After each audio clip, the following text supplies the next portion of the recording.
शिव की विधायक रविंद्र सिंह भाटी भी इस मामले को लेकर विधानसभा के अंदर बार बार मुद्दा उठा रहे हैं कि ओरन को राजस्व रिकॉर्ड में दर्ज करो। वो खुद एक वकील है, एक विधायक है। आप बात कर रहे हो कि ये प्रक्रिया से होता है, तो फिर सरकार किस तरीके से करेगी? देखो, वकील होना भी कोई सब स्टडी हो जाए ये बात इनके बारे में कोई जानकारी नहीं होगी। पूरे जिले के पत्र मांगे हैं, किसी भी ग्राम पंचायत में प्रस्ताव दे ही नहीं रहे लोग देना ही नहीं चाहते या वो जागरूक नहीं है। ये पत्र जब तक नहीं देंगे तब दर्ज होगी ही नहीं। कलेक्टर, भाजपा के कई नेता, उन्होंने कहा था कि 90 दिन के अंदर हम सारी आपकी मांगे मान लेंगे, 90 दिन में आपका काम हो जाएगा। वो किस आधार पर कह रही थी? आपको क्या लगता है? सिर्फ धरना उठाना? देखो, उनको इस बारे में जानकारी नहीं कि प्रक्रिया क्या है, मैं यही बता रहा हूँ। कलेक्टर को भी बता नहीं, दस्तावेज संभाल नहीं पाए और वो सेटलमेंट में दर्ज नहीं करा पाई, ये हमारी कमी। जो विधायक गण है तो उनको नॉलेज नहीं होगा कि ये प्रक्रिया क्या है। तो लोग क्यों विरोध कर रहे हैं? क्या समझते हैं आप? लोगों विरोध करना, देखो कि हर व्यक्ति को हर बात की जानकारी हो जरूरी नहीं। ओरन, गोचर और आगोर को बचाने के लिए लगातार लंबे समय से संघर्ष करने वाले, कानून की किताबें पढ़कर उसके बाद लगातार जो है वो कोर्ट के दरवाजों तक पहुंचने वाले हमारे साथ बलवंत सिंह जोधा है, जो पोकरण विधानसभा से आते हैं। उनसे हम जानेंगे और वो हमें बताएंगे कि किस तरीके से आप भी अपने इलाके की ओरन को कोर्ट के सहारे दर्ज करवा सकते हो। अधिकारियों से किस तरीके से बात करके आप सारी सेटिंग्स करके जो है वो करवा सकते हो। इन्होंने कई बार इस मुकाम को पूरी जीत हासिल की। क्या कुछ कहना चाहोगे लोगों को? किस तरीके से इसका जो प्रोसेस है वो रहता है? क्या है वास्तविकता? लोग ये जानना चाह रहे हैं, क्योंकि पूरे जिले के अंदर जिस तरीके से ओरन, आगोर, गोचर को बचाने के लिए लोग सड़कों पर हैं। क्या कुछ कहना चाहोगे? मेरा मानना है कि ओरन, गोचर और तालाब, इसके दर्ज करने की प्रक्रिया सबकी अलग अलग है। ओरन भूमि के लिए सुप्रीम कोर्ट का एक डिसीजन हो रखा है, तालाबों के लिए अलग से हो रखा है, और गोचर भूमि के लिए एक राजस्थान सरकार द्वारा एक नियम बना रखा है। तो उस आधार पर हम कर सकते हैं। जैसे हम गोचर की बात करें, हमारे पशुधन के आधार पर गोचर भूमि दर्ज होती है। इस भूमि को उपखंड अधिकारी और जिला कलेक्टर है वो अपने स्तर पर दर्ज कर सकता है। इसके लिए हमें आंदोलन की आवश्यकता नहीं है। इसके लिए एक प्रक्रिया से निकलना पड़ता है। जैसे मेरे बच्चे का अगर जन्म प्रमाण पत्र या मूल निवास पत्र बनाना है तो उसके लिए एक आवेदन करना पड़ेगा कि मेरे बच्चे का जन्म इस तारीख को हुआ है, ये नाम है, इसकी माता का नाम ये, पिता का नाम ये, इस आधार पर ये मूल निवास उसके आवेदन करना होता है। उसी आधार पर गोचर भूमि के लिए पशु गणना होनी आवश्यक है, और उसी आधार पर ग्राम सभा से हम उस प्रस्ताव को लेके मेरे गांव में इतनी पशुधन है और उस हिसाब से एक पशु के लिए आधा बीघा जमीन, तो उस हिसाब से कितनी पशु है और कितनी गोचर भूमि होनी चाहिए, वो प्रस्ताव लेके इन खसरे में इतना रकबा यानी क्षेत्रफल वो हमें गोचर भूमि करनी है, तो आवेदन एसडीएम को देना है। वो हम दे ही नहीं रहे हैं तो गोचर भूमि किसी भी सूरत में नहीं दर्ज होगी। तो ये प्रक्रिया अपन को निभानी पड़ेगी। जैसलमेर के लोग सड़कों पर है, सरकार हठ धर्मिता अपना के बैठी है, कंपनियां यहाँ आ रही है, पूरे इलाके के जिस तरीके से आप अनुमान लगा लो, पहले फतेहगढ़ इलाके में पूरा घेर लिया। आपका इलाका भी लगभग सांकड़ा जो बेल्ट है वहां पर भी सोलर कंपनियों ने, विंड ने कई ओरन जो भूमि है वहां पर हजारों बीघा में सोलर लगा दी। हालांकि वहां पर ओरन की जो वो होता है पूरा पेड़ है वो वहां सारे उगी हुई है, बोरडी जिसको कह सकते हैं। हाँ। तो लोग इसको बचाने के लिए संघर्ष कर रहे हैं। क्या कुछ कहना चाहोगे उनको? क्या संदेश देना चाहोगे? नेताओं को क्या कहना चाहोगे? वो जो ओरन टीम है वो जन चेतना कर सकती है, लोगों में ये भावना उन्होंने जागृत की है कि हमारे लिए ओरन महत्वपूर्ण है। लेकिन जो अगर वो यात्रा से ओरन दर्ज हो जाएगी तो ये गलत बात है, क्योंकि ओरन के लिए मैंने आपको कहा सुप्रीम कोर्ट का डिसीजन हो रखा है। उसने एक सुप्रीम कोर्ट ने एक कमेटी बना रखी है, ओरन समिति राजस्थान में, जो हाई कोर्ट के जज की अध्यक्षता में वो कमेटी बनी हुई है। अब उस कमेटी के आधार पर यहां से प्रस्ताव लेने होते हैं। गांववासी जो अपने जो ओरन भूमि है वो ग्राम में प्रस्ताव लेकर पटवारी से रिपोर्ट कराकर एसडीएम को दे, तहसीलदार को दे, कलेक्टर को दे और एक सीधी ओरन समिति को दे, तो स्वतः ही ओरन दर्ज हो जाएगी। क्या सरकार के नेता नहीं कर सकते? वर्तमान सरकार के नेता को सुप्रीम कोर्ट ने कह रखा है सरकार की नीति नहीं हो सकती है। उनकी नीति होगी कि ये अपन जमीन है कंपनियों को देंगे, शायद उनका हित होगा, उनका स्वार्थ होगा, वो नहीं कर रहे हैं, हो सकता है वो गलत हो, लेकिन आम जन की ये भी जिम्मेदारी है। अब लोग कह रहे हैं कि पुरखों की हमारी गलतियां हैं, पुरखों की कोई गलतियां नहीं है। ये हमारे पास जो भी आप देख रहे हैं गवाही दस्तूर और समरी सेटलमेंट, उस सब में आपके किस गांव में कितनी ओरण भूमि है, कितने तालाब है, कितनी नदी नाले हैं, कितनी गोचर भूमि है, वो सब दर्ज थे। अपनी कमी रही है जो अपनी आज के जनरेशन है उसकी कमी है को अपने वो दस्तावेज संभाल नहीं पाए और वो सेटलमेंट में दर्ज नहीं करा पाए, ये हमारी कमी है। समरी सेटलमेंट गवाही दस्तूर में वो दर्ज थे। लेकिन अब ये तो मानते हैं कि ये हमारी कमी है, लेकिन इसके लिए क्योंकि सरकार के पूरे खजाने के अंदर ये सारी चीजें समायोजित है, सरकार को सब पता है कि कहाँ कौन सी जमीन है, अलॉटमेंट कर रही है। आपको नहीं लगता कि अलॉटमेंट करने की बजाय इसको राजस्व रिकॉर्ड में दर्ज किया जाए? क्योंकि ये तो है तो पुरखों की, ये मानते हैं उनकी जमीन है जहां पर कई सारे पालिये जुंजारों के हैं, भूमिया के हैं, कई सारे कुएं हैं, वहां पे सरकार अगर इस तरीके से जमीन आवंटन करती है। सरकार ने एक आदेश पहले से निकाल रखा है कि जितने भी 2012 से सेटलमेंट से पूर्व जो कुएं, बावड़ी, पायतन, तालाब जो भी है उसकी मौके अनुसार स्थिति वापस की जाए। उसके लिए एक प्रक्रिया है, ग्राम सभा से प्रस्ताव लो। ये मेरे पास आदेश पड़े हैं जिला कलेक्टर जैसलमेर के, ये आप देख रहे हैं। ये पत्र है एसडीएम जैसलमेर का, तालाबों का, मंदिरों का, सब यहाँ से जैसलमेर, पोखरण, फतेहगढ़ पूरे जिले के पत्र मांगे हैं। किसी भी ग्राम पंचायत में प्रस्ताव दे ही नहीं रहे लोग देना ही नहीं चाहते या वो जागरूक नहीं है। ये पत्र जब तक नहीं देंगे तब दर्ज होगा ही नहीं।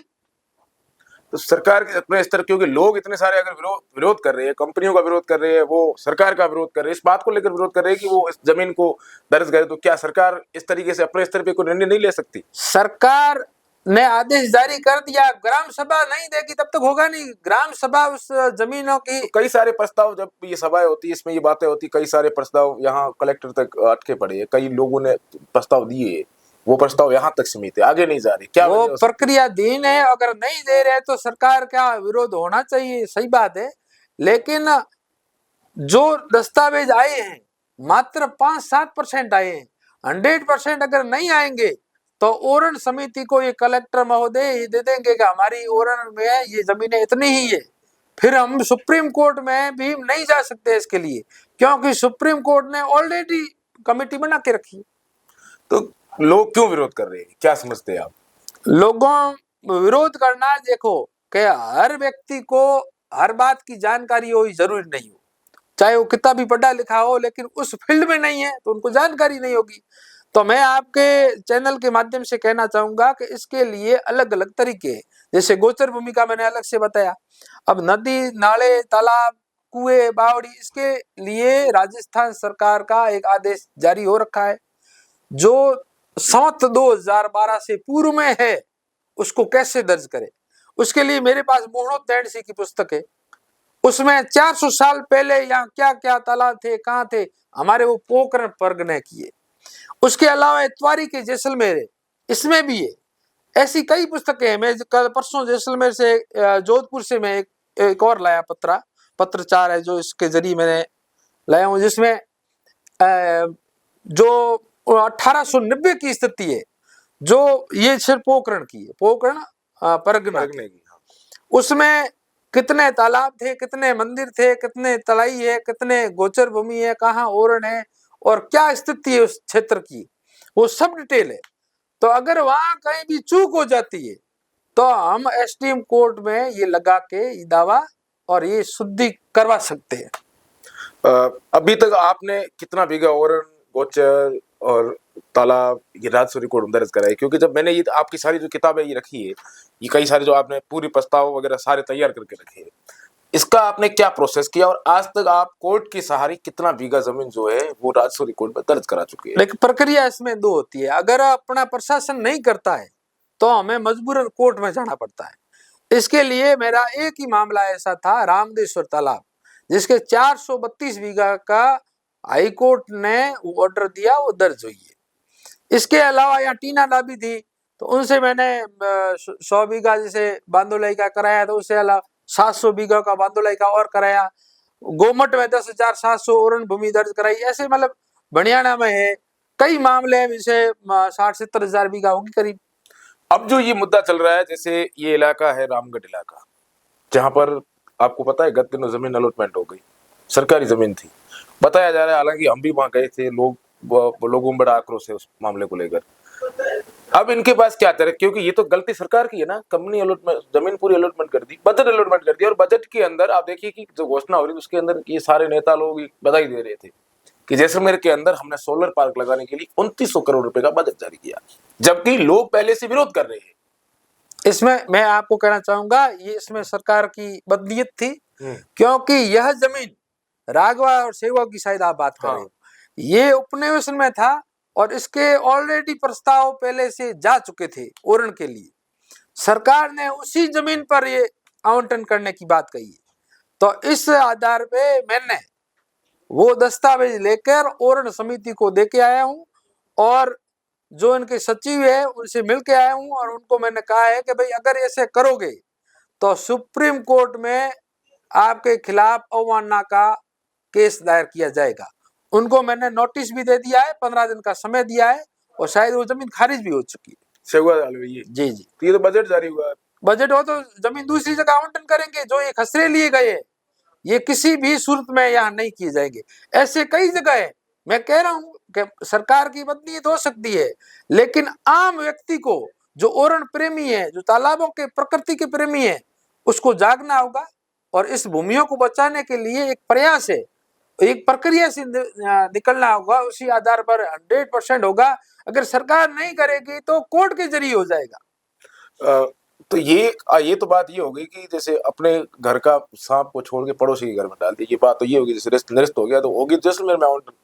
तो सवाल ये बनता है कि जैसलमेर में अब ऐसी कौन सी जमीन बची है आपकी नजरों में जो कंपनियों को अलॉटमेंट हो सकती है, जो अलॉटमेंट के लायक है, क्योंकि विकास के आप में कोई भी व्यक्ति विकास के आड़े नहीं आ सकता, विकास जरूरी है, बिल्कुल बिल्कुल, लेकिन विकास के नाम पर विनाश, जैसे ये सेवगा धुआ वाली ये जो सारी जमीन थी, यहाँ पे लोग बड़े सड़कों पे थे, महिलाओं बच्चों से लेकर, क्योंकि अपने इलाके में प्रत्येक समाज की महिला लगभग बार बहुत कम रेयर केस में आती, नहीं आती बार। इस बार रामगढ़ के अंदर तहसील मुख्यालय के पहली बार देखने को मिला, पहली बार महिलाएं, छोटी छोटी बच्चियां, घर के लोग, बुजुर्ग बुढ़े सारे लोग, आप क्या मानते हो, यहाँ से रेस्ट होना उसके बाद में देंगे तो ये देश में? मेरा मानना यही कि जो ये बाहर आए तो उनकी मजबूरी है कि जब पानी सर तक आ जाए तो उनकी मजबूरी हो गई, तो वो उनको आना पड़ा। लेकिन अब सरकार कहाँ दे। मैं मानता हूं कि समरी इस बारे में मैंने प्रतापपुरी जी से बात करी थी, और उन्होंने मुझे हेमंत जी मीणा जो राजस्व मंत्री उनसे मिलवाया। मैंने उनके एक एक बात कही कि हमारे जो समरी सेटलमेंट है और गवई दस्तूर है, मौके पर जो मुंह बोली ओरण है, उसका आप सैटेलाइट से सर्वे करा दीजिए और उन जमीनों को छोड़ दो, और बाकी जितने भी आप जमीन है भले काहे कुछ भी करो, आपकी मर्जी, हमारी गोचर छोड़ दो, तालाब नदी नाले छोड़ दो, और ओरण भूमि छोड़ दीजिए। बाकी आप विकास करना चाहे, जमीन खूब पड़ी है आप करिए, लेकिन हमारी जो धरोहर है, हमारी संस्कृति है, इस पर इसके बारे में छेड़छाड़ बर्दाश्त नहीं होगा। शिव की विधायक रविंद्र सिंह भाटी भी इस मामले को लेकर विधानसभा के अंदर बार बार मुद्दा उठा रहे कि ओरण को राजस्व रिकॉर्ड में दर्ज करो। वो खुद एक वकील है, एक विधायक है, आप बात कर रहे हो कि ये प्रक्रिया से होता है, तो फिर सरकार किस तरीके से करेगी? देखो, वकील होना भी कोई सब स्टडी हो जाए ये बात, इनके बारे में कोई जानकारी नहीं होगी। उनको ये समझना होगा कि गवई दस्तूर क्या होता है, समरीशल उन्होंने कभी बात रखी नहीं। जैसे मोकला वाले आप आज लोग कह रहे हैं कि हमारी 25,000 बीघा थी, 14,000 का भेजा है, तो ये 25,000 कहाँ थी? 25,000 बीघा गवई दस्तूर में थी। वो हमारे पास वो सरकारी रिकॉर्ड है, उसका एक जरिया है कि ये 25,000 थी, और मौके पर आज भी है, जो आप नहीं कर रहे हो। विरोध इसी बात का तो है। ये बात रविंद्र सिंह जी उठाए कि गोचर भूमि किस आधार पे होनी चाहिए, तो गाय के पशुधन के आधार पे होनी चाहिए। कितनी संख्या है, मेरे पास जिले की पूरी पशु गणना है, और कहां कहां गोचर नहीं है उसकी सूची है। अब वो प्रस्ताव गांव वाले दे ही नहीं, तो उसके क्या किया जाए बताइए। गांव वाले, ये बात सही है, लोगों में जागृति नहीं है, लेकिन यहाँ की जनप्रतिनिधि है, सरकार किस लिए होती है? सरकार के लोग, अफसर, क्योंकि जागृति लानी है। तो यहाँ जैसलमेर की स्थिति ये बनी हुई है कि लोग खुद एक दूसरे को जागरूक कर रहे हैं, सरकार की ओर से कोई कदम नहीं है, सारी फाइलें ढकी हुई है कि ओरन के बारे में किसी को पता नहीं होना चाहिए क्या है ओरन, कैसे रास्ता, इसका रास्ता आपको मिल गया, बल्लभ सिंह जोधा को मिल गया, तो बल्लभ सिंह जोधा को किसी प्रकार सेट किया जाए, तो बल्लभ सिंह जोधा तीसरे आदमी को नहीं बताए कि ये इस तरीके से इसकी प्रक्रिया होती है। तो फिर लोग जागरूक कहाँ से होंगे? सरकार खुद नहीं चाहती है। हाँ, सुप्रीम कोर्ट ने आदेश दे दिया होगा, आपकी बात सही है। अब यहाँ के लोग, आप स्थिति देख रहे हो ना जैसलमेर की, उनके बारे में क्या कुछ कहना चाहोगे? इसके लिए जैसे ओरण की आपने बात कही है, ओरण समिति के सचिव और अध्यक्ष महोदय से मैं खुद जाके मिला हूं। उनसे मैंने निवेदन किया है कि आप तहसील स्तर पर, उपखंड स्तर पर एक कैंप लगाया जाए, जिसमें लोगों को एक आम सभा के जरिए बताएं कि आपकी ओरण कहाँ कहाँ है, किस खसरे में है, वो दस्तावेज दे, फिर वो लेकर आप सर्वे कराइए। और इससे भी ज्यादा आप एक जो सैटेलाइट इमेज है उसमें स्वतः ही पता चल जाएगा कि ओरण कहाँ है। तो वो सरकार को करनी चाहिए। सरकार क्यों नहीं कर रही है? तो उनकी नीयत में खोट होगी या है, बिल्कुल है। खोट तो हर सरकार में होती है, इसमें भी है। ये खुद कहते हैं कि भाई जितनी आपको सुप्रीम कोर्ट ने निर्देश दे दिए हैं, तो आपको उतनी ओरण भूमि दर्ज करने में क्या दिक्कत आ रही है? आप गवाही दस्तूर और समरी सेटलमेंट के जो खसरे हैं वो निकाल मिलान करके दर्ज कर दीजिए। कितना समय लगा ये सारे दस्तावेजों को एकत्रित करने में? देखो, मैं 12-13 साल से काम कर रहा हूँ, इसको समझने में भी मुझे कई सालों लग गए। एक एक दस्तावेज पढ़ने में, काम करते हैं तब समझ में आता है। जरूरी नहीं कि मैं 5 साल में पता चल जाए। अब मैंने पूरी जो समझ आए वो मैं बता सकता हूँ। मुझे ऐसे समझने वाले कोई व्यक्ति भी नहीं मिले, क्योंकि इसकी स्टडी खुद करनी पड़ती है। फिर इसमें जैसे मैंने आपको सबूतों के बताया, 3-4 ऐसे सबूत है। वहाँ जैसे मंदिर है बने हुए, कई तालाब बने हुए, शिलालेख लगे हुए। उसमें तो जैसे आपके रामगढ़ में तरुणसर तालाब है, देवराजसर है और विजयासर, 3 तालाब है। वो रिकॉर्ड में दर्ज ही नहीं, लेकिन वो मोहनोत नैनसी में वो पवारों के कालीन कम से कम वो 800,000 साल पहले के वो तालाब है, उसमें वो लिखे हुए। और मोहनोत नैनसी की पुस्तक राजस्थान सरकार द्वारा मान्यता प्राप्त है, और उसका पुस्तक का प्रकाशन भी राजस्थान सरकार ने किया है। अब वो कैसे मना कर सकती है? तो फिर क्यों नहीं कर रहे? नहीं कर रहे तो मैंने आपको बताया ना, प्रक्रिया अपनानी पड़ती है। प्रक्रिया कोई करने वाला व्यक्ति गांव का होगा या कोई तहसील का जिम्मा ले। अब मैं पोखरण से, मेरे पास पोखरण उपखंड के पूरे तालाबों की सूची है, कहाँ दर्ज नहीं है, और धीरे धीरे दावों के जरिए मैं दर्ज करवा रहा हूँ। अब उसकी प्रक्रिया होती है कि हाथों हाथ कर दो, तो ऐसा नहीं होता है। उस समय सीमा होती है। प्रस्ताव मुझे मिल गए हैं गाँव के, और प्रस्ताव के बाद में पटवारियों की रिपोर्ट आ गई है। अब दावे जब से पेश करेंगे, उसकी सिस्टम होता है, तहसीलदार को देंगे, पटवारी से रिपोर्ट लेंगे, फिर एसडीएम फैसला करेगा। नहीं करेगा तो डबल आर उसमें लगाएंगे, नहीं तो हाईकोर्ट में जाएंगे। तो फिर ये कैसे आश्वासन दे रही है टीम ओरन को? जैसे धरना चला, आप शायद शामिल थे धरने में। मैं धरने में शामिल उठाया तब उनकी मर्जी, मैं तो था नहीं। समर्थन में ऐसे है कि ओरन दर्ज करने की बात कल भी करेंगे, तो मैं उनके साथ ही हूँ। अब वो कैसे करते हैं, निर्णय तो उनको करना है। सरकार के जीते हुए 2 विधायक, कलेक्टर, भाजपा के कई नेता, उन्होंने कहा था कि 90 दिन के अंदर हम सारी ये आपकी मांगे मान लेंगे, 90 दिन में आपका काम हो जाएगा। वो किस आधार पर कह रही थी? आपको क्या लगता है? सिर्फ धरना उठाना? देखो, उनको इस बारे में जानकारी नहीं कि प्रक्रिया क्या है, मैं यही बता रहा हूँ। कलेक्टर को भी पता नहीं है। कलेक्टर करना नहीं चाह रहे। कलेक्टर तो अपनी नौकरी कर रहे हैं, उनको आम जन से कोई मतलब नहीं है। अब जो विधायक गण है, तो उनको नॉलेज नहीं होगा कि ये प्रक्रिया क्या है। मुझे भी नहीं थी जानकारी, मैं इस प्रक्रिया में लगा तो मुझे पता ये ऐसे इस प्रकार से होता है।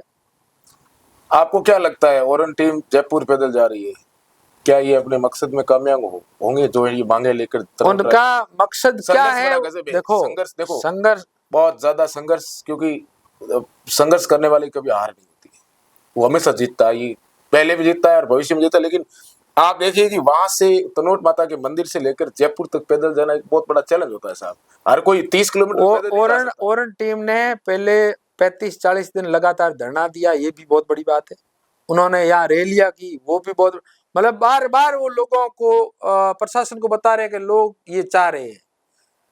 और आज भी वो रैली के जरिए एक विरोध प्रदर्शन कर रहे हैं।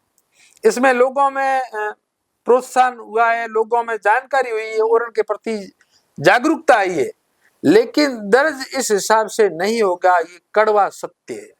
इसके लिए अपन को दस्तावेज तैयार करने ही होंगे। सरकार के लोग कह रहे हैं दस्तावेज तैयार हो रही है, जगह जगह पटवारी जा रहे हैं, हर गांव के अंदर पटवारी जा रहे हैं, तो अगर कर रहे हैं, सर्वे किए है तो विरोध किया है, तो मैं आपको बताऊं कि समरी सेटलमेंट में गवई दस्तूर में मोकला की जमीन 25,000 थी, पटवारी अपने आप किया तो 14,000 हो गई। इसलिए अपन को खुद को साथ में रहना होगा, खुद को सबूत पेश करने होंगे कि नहीं हमारी जमीन मोकला में 25,000 है, तो आपके पास क्या सबूत है कि हमारे पास गवई दस्तूर है, हमारे पास समरी सेटलमेंट है, ये दस्तावेज सरकारी है, इन्होंने माना है, अब इसकी सीमांकन करिए आप इस भूमि की, ये जमीन 25,000 है, 30,000 है, 12,000 है, जो भी है वो उसी से तय होगा। तो वो काम वो नहीं कर पा रहे हैं, उसकी ये कमियां है, कमियां मतलब वो काम अच्छा कर रहे हैं, जागरूकता फैला रहे हैं, लेकिन दस्तावेज नहीं होंगे तब तक ओरण दर्ज नहीं होगी, और होगी तो ऐसे ऐसे टुकड़ा करके संतोष कांग्रेस के कार्यकाल में जब रूपाराम जयसूर्य के विधायक थे, प्रदेश में कांग्रेस की सरकार थी, तो 30,000 बीघा हुई, कोई ऑनलाइन नहीं लाया, वो अपने स्तर पे हुई, कोई कई कारब, ये मैं सारा रिकॉर्ड मेरे पास पड़ा है, जहां 30,000 बीघा हुई, वहां पर किसी गांव का आदमी या सरपंच वहां का प्रस्ताव नहीं लाया, बल्कि एमएलए ने अपने स्तर पर सारी चीजें बिठा के जो जैसे हुआ उसमें क्या प्रक्रिया उस समय भी, ये आपको बता दूं, आपने वो आप दर्ज कैसे हुई पत्राचार मुझे बताओ। मैं कह रहा हूं कि उसमें उससे पर ग्राम सभा में प्रस्ताव लेने ही पड़ते हैं, क्योंकि ग्राम सभा ही मुख्य होती है। ग्राम सभा से प्रस्ताव लेकर पटवारी रिपोर्ट होती है, उन्होंने की है तो बहुत अच्छी बात है, लोग आज सराहना कर रहे हैं, लेकिन अब तो सुप्रीम कोर्ट ने कह दिया है कि जो मुंह बोले ओरण है उसको दर्ज की जाए, और इनको सबको डिम, ये ओरण टीम है, आप माफ करना मैं उनका विरोध नहीं कर रहा हूं, ये पहले तो ये भी कहते थे कि डिम्ड फॉरेस्ट मत करो, डिम्ड फॉरेस्ट, अब ये बोल रहे हैं, क्यों नहीं बोल रहे? क्यों? डिम्ड फॉरेस्ट का सुप्रीम कोर्ट डिसीजन था, वो एकदम सही था। डिम्ड फॉरेस्ट का मतलब ये है कि जो जमीन मौके अनुसार वन भूमि के रूप में है, जो पथरीली चट्टाने, पहाड़, भाखर, चारागाह, जो ये आप ओरण की बात कर रहे हो ना, उससे अगर ये मांग करें ये कि डिम्ड फॉरेस्ट घोषित करिए, जिससे क्या होगा कि जितने भी अपने चारागाह भूमि है वो सब उसमें वन क्षेत्र में आ जाएंगे, जितने भी पहाड़ है, जितने भी भाखर भूमि है, पहाड़ी क्षेत्र है, वो सब डिम्ड फॉरेस्ट यानी वन जैसी भूमि, उसका डिसीजन मेरे पास ये पड़ा, ये सुप्रीम कोर्ट का डिसीजन है। अब वो लागू कौन करेगा? गांव के लोग करेंगे, जागरूक लोग करेंगे, अगर नहीं करेंगे तो नहीं होगा। एक आदमी, मेरी हैसियत 2 गांव में होगी, 5 गांव में होगी, मैं कितना कर पाऊंगा? लोगों को समझना चाहिए, ओरण टीम, इनके पास मजबूती ताकत ये है कि उनके पास एक टीम है, टीम वर्क है, मेरे पास वो नहीं है। ये आप उनके साथ चले जाइए ना। मैं साथ चला जाऊंगा तो उनको मेरे काम समझ नहीं आ रहे, और साथ चला जाने से तो थोड़ी होगा, वो तो काम मौके पर होगा तब वो होगा। नहीं, आप उनके साथ जाओगे जब आपकी टीम तो पूरी मजबूत हो जाएगी, ये क्योंकि आपके पास मैं उनको इस बारे में 1.5 साल से लगातार प्रयासरत हूँ। मैंने उनको ये कलेक्टर के आदेश, जो आदेश मंगवाए थे उससे करवाए थे, विकास अधिकारी से आदेश कराए थे प्रस्ताव लेने के लिए, कलेक्टर से तालाबों के ओरण, गोचर, मंदिर, मठ जितने भी जो जरूर नहीं है उसके लिए मैंने ऑलरेडी 1.5 साल पहले प्रस्ताव दिला दिए थे, और वो गांव से लाने के लिए मैंने इन टीम से संपर्क किया था और अन्य लोगों से भी किया था। वो उनका समर्थन नहीं करते हैं तो वो उनकी इच्छा है, उसका उनके विचार है, उस पर कोई दबाव नहीं है। बिल्कुल, ये थे बलवंत सिंह जोधा, जो लगातार पिछले लंबे समय से ओरण, गोचर, अगोर और पर्यावरण को बचाने के लिए कागजी कार्रवाई के जरिए संघर्ष कर रहे हैं। इन्होंने साफ तौर से कहा कि ये ओरण टीम के साथ है, ओरण बचाने की बात जब भी आएगी तब ये हमेशा साथ खड़े मिलेंगे। ये सारे दस्तावेज है जो इन्होंने पिछले कुछ सालों में एक एक पेज करके ये एकत्रित किया है, और उन्होंने पूरी प्रक्रिया समझाई है कि एक आम आदमी, एक ग्राम पंचायत में बैठा आदमी किस तरीके से ओरण, गोचर, अगोर, तालाब और सारी जो जमीन है जिसको राजस्व रिकॉर्ड दर्ज करने की मांग की जा रही है, वो किस तरीके से करवा सकते हैं। ये कानून के सहारे अगर सरकार नहीं करती है तो कोर्ट के जरिए कैसे होता है, ये भी आपको सारी चीजें बताइए। और अधिक अगर आप भी जानकारी पूरी लेना चाहते हैं तो आप इनसे संपर्क कर सकते हैं, क्योंकि ये सारे दस्तावेज है प्रत्येक तहसील की है, जैसलमेर के फतेहगढ़, रामगढ़, सारी जो भी जितनी भी तहसील है उनके दस्तावेज है, हमने भी पढ़े देखे। तो कुल मिला के बात ये है कि आप अगर प्रक्रिया से कुछ भी करना चाहे तो कर सकते हैं।